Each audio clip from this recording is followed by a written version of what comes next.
तो क्या अब योगी आदित्यनाथ को छोड़नी पड़ेगी मुख्यमंत्री की कुर्सी? क्या केशव प्रसाद मौर्य संभालेंगे उत्तर प्रदेश की कमान?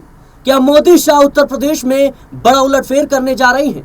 दर्शकों, जहां एक तरफ योगी आदित्यनाथ मुख्यमंत्री की कुर्सी को लेकर जिस तरीके से बयानबाजी कर रहे हैं, इससे साफ संकेत मिलता है कि वो खुद ही पीछे हट गए हैं। लेकिन दूसरी तरफ देखा जाए तो इस वक्त भारतीय जनता पार्टी में बड़े बदलाव के संकेत नजर आ रहे हैं और खास तौर पर उत्तर प्रदेश में इस बात के कयास लगाए जा रहे हैं कि 2027 चुनाव से पहले केशव प्रसाद मौर्य के हाथ में कमान सौंपी जाएगी। और कहीं ना कहीं जिस तरीके से योगी आदित्यनाथ के कई बयान सामने आए, उनसे जब सवाल किया गया कि क्या आप तीसरी बार मुख्यमंत्री बनेंगे, तो उन्होंने कहा मैं कोशिश भी नहीं करूंगा।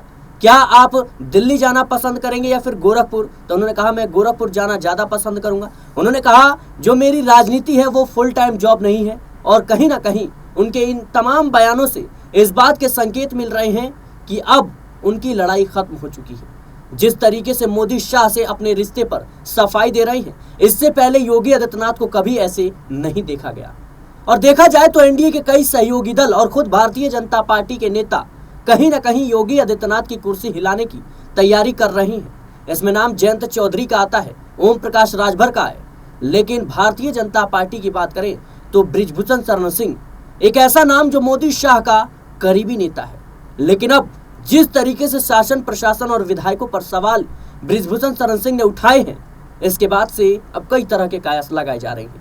मेरे साथ इस मुद्दे पर बातचीत करने के लिए अमन सर मौजूद हैं। सर, जिस तरीके से बृजभूषण शरण सिंह हो, केशव प्रसाद मौर्य हो, ओम प्रकाश राजभर, जयंत चौधरी, चिराग पासवान, कई ऐसे सहयोगी दल है, कई ऐसे बीजेपी विधायक हैं जो योगी आदित्यनाथ के शासन प्रशासन पर सवाल उठा रहे हैं। और योगी आदित्यनाथ का ये बयान कि मैं मुख्यमंत्री बनने की कोशिश नहीं करूंगा, क्या कुछ दर्शाता है? देखिए, योगी जी को लेकर जिस तरह का माहौल उत्तर प्रदेश में बना हुआ है, सिराज, वो ये बताने के लिए काफ़ी हो जाता है कि कंफर्टेबल स्थिति में नहीं है, कहीं ना कहीं पशुपेश में पड़े हुए हैं कि क्या आगे करना चाहिए। क्योंकि ऐसा लगभग संभव लग रहा है कि तीसरी बार मुख्यमंत्री सीएम योगी नहीं रहेंगे, यानी कि योगी जी के नाम पर चुनाव में बीजेपी शायद नहीं जाएगी। और जिस तरह का माहौल नजर आता है उसमें तो कम से कम ऐसा लगता है कि योगी जी के पार्टी के ही लोग नहीं चाहते कि योगी जी को अगली बार प्रोजेक्ट किया जाए या बतौर सीएम चुनाव में उतारा जाए। क्योंकि आपने देखा कि बीजेपी के कई सारे विधायकों ने एक के बाद एक इस बात को कहा कि भाई योगी जी को दिल्ली अब भेज देना चाहिए और उत्तर प्रदेश की जो कमान है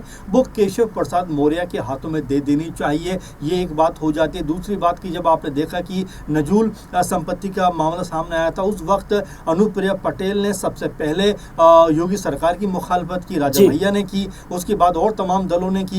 फिर आपने देखा कि जब कांवड़ यात्रा के दौरान मुस्लिमों की नेम प्लेट लगाने की बात आती है तो जयंत चौधरी कहते हैं कि भाई ये क्या तमाशा है कि आप एक धर्म के लोगों को नेम प्लेट लगाने के लिए कह रहे हो, ये तो बहुत ज़्यादा कह सकते हैं अच्छी चीज़ नहीं है, बेहतर चीज़ नहीं है। और इसकी जमकर मुखालफत जो है वो जयंत चौधरी ने की। आपने देखा उसके बाद जब नमाज को लेकर ईद की जब पूरे का पूरा माहौल बना, उस समय भी जयंत चौधरी ने कहा या उनकी पार्टी ने कहा कि भाई अगर आधा घंटा के लिए अगर रोड रोक भी जाती है नमाज पढ़ने के लिए तो उसमें हर्ज की बात क्या है, दिक्कत की बात क्या है। तो ये तमाम ऐसे पहलू हैं सिराज जो ये बताते हैं कि ना सिर्फ बीजेपी के नेता बल्कि जो उनके सहयोगी दल हैं वो भी अब एक तरीके से योगी जी से बहुत खुश नहीं है। सर मेरा सवाल ये रहेगा कि जहां योगी सरकार इस बात के दावे करती है कि उनके शासनकाल में कहीं ना कहीं जो पुलिस प्रशासन है वो पूरी अच्छी तरीके से काम कर रहा है, लेकिन ओम प्रकाश राजभर योगी की जो पुलिस है उसको खुले तौर पर चैलेंज करते हुए नजर आ रहे हैं। 36 का आंकड़ा देखा जा रहा है। बृजभूषण शरण सिंह कहते हैं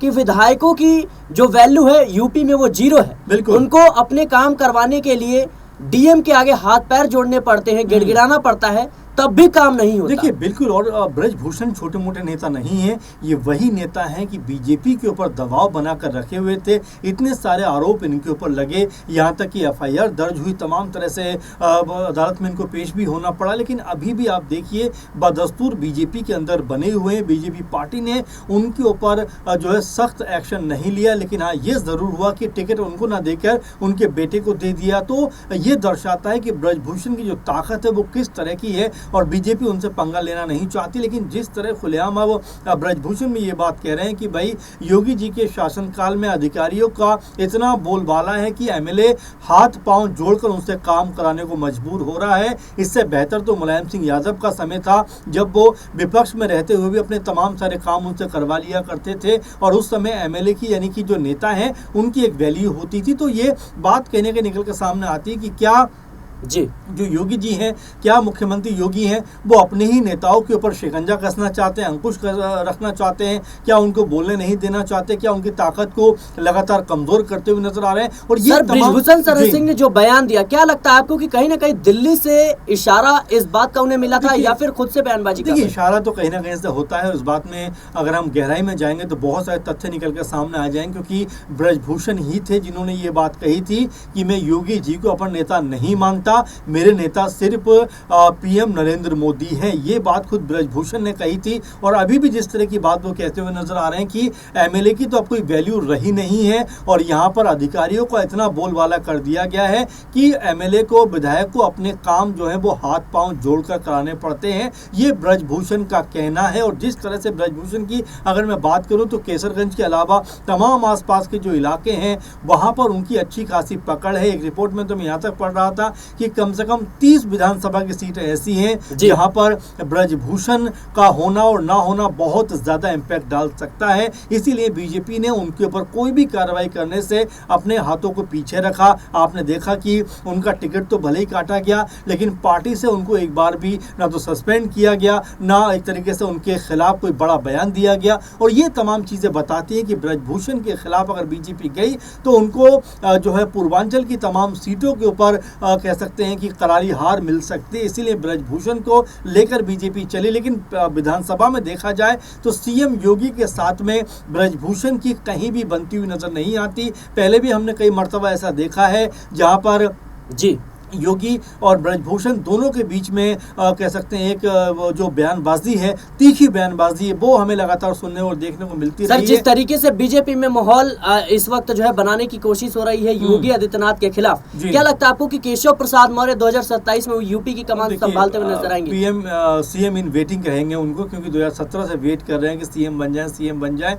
अभी तक तो नंबर आया नहीं। अखिलेश यादव ने कहा उनकी मजम्मत की इस बात को लेकर कि भाई आप ये किस तरह का जो है राजनीति कर रहे हैं कि आप मुख्यमंत्री बनने वाले थे लेकिन उनको कुर्सी मिल जाती है, आपको स्टूल मिल जाता है। इस तरह की तमाम सारी बातें हुई हैं। लेकिन हाँ, ये मुझे भी लगता है कि केशव प्रसाद मौर्य की ताकत कहीं एक बार फिर बढ़ने वाली है। आपने देखा कई मौकों पर ऐसा देखा गया है कि पुलिस अधिकारियों की बैठक लेते हुए वो नजर आए, जबकि जो उप मुख्यमंत्री का पद होता है कोई बहुत संवैधानिक पद नहीं होता है, बहुत ज्यादा ताकत उस पद में नहीं होती। लेकिन उसके बावजूद भी केशव प्रसाद मौर्य ने दर्शाना चाहा कि वो ही पावरफुल आदमी है। आपको याद होगा बीते दिनों तो उन्होंने यहाँ तक कह दिया था कि कोई भी नेता संगठन से बड़ा नहीं हो सकता। तो ये तमाम ऐसी बातें हैं जो जब कह सकते हैं बीजेपी के नेताओं के द्वारा ही निकलकर सामने आती है तो ऐसा लगता है कि भले ही विपक्ष जो है वो योगी जी को हटाना चाहता हो नहीं चाहता हो वो एक बात है, लेकिन कम से कम बीजेपी के जो नेता हैं, खासकर जो विधायक जो हैं, वो तो कम से कम चाहते हैं, ज्यादातर विधायक ये चाहते हैं कि भाई अब योगी जी का जो कार्यकाल है वो यहीं पे स्टॉप कर दिया जाए और यहाँ पर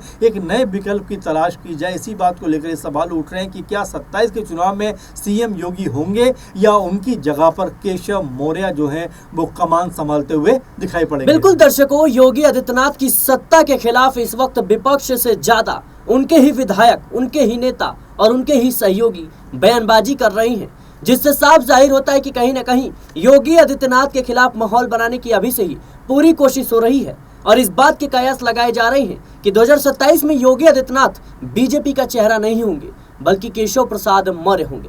केशव प्रसाद मौर्य लंबे वक्त से सीएम की कुर्सी का इंतजार कर रहे हैं। क्या ये इनका इंतजार 2027 में खत्म होगा अगर भारतीय जनता पार्टी की जीत होती है, या फिर उससे पहले ही योगी आदित्यनाथ को साइडलाइन कर दिया जाएगा? फिलहाल इस मुद्दे को लेकर आपकी क्या राय हमें कमेंट बॉक्स में जरूर बताएं। देश और दुनिया की तमाम खबरों के लिए बने रहें नेक्स्ट 9 न्यूज़ के साथ।